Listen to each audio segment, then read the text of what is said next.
Well, only on Fox tonight, a Houston man accuses a moving company of losing his mother's ashes and causing thousands of dollars in damages. Fox 26's Randy Wallace has this exclusive report. There's a moral to the story you're about to see. Before handing over thousands to any company, do a Google search. You packed my mother's remains with the silverware? Last fall, Russell Jones hired Coleman American Moving Services, an agent for Allied Van Lines, to move most of his belongings into storage. He and his wife were going to sell. The cost, $22,000. In January, the couple took the house off the market. Jones says his belongings came back on this flatbed filled with crates. You can see through into the crates because the covers on the crates are broken. And it rained that day. We have several photos that were ruined.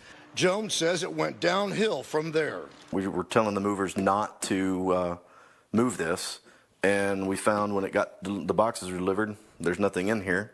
Jones says the remains of his mother are now missing. My mom and I were so close. I was an only child, and so my whole life was, revolved around my mother. And losing her, it hurts. Jones says when he initially filed a claim with Coleman Allied, he was told to stop unpacking and the company would send someone to investigate. That's yet to happen.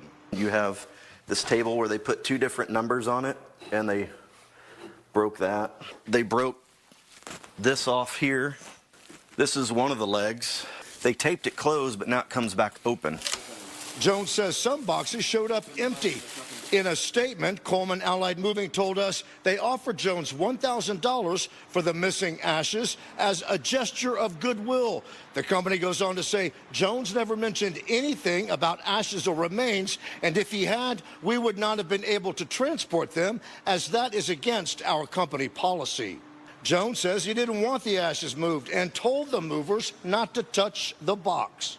If they would refund us or actually show up and take a look at what they actually physically broke and repair it, we'd most likely let it go. In its response, Coleman Allied says this is something we don't treat lightly and thoroughly investigated the claims and the shipment. You can read the company's entire statement on our website. Randy Wallace, Fox 26 News.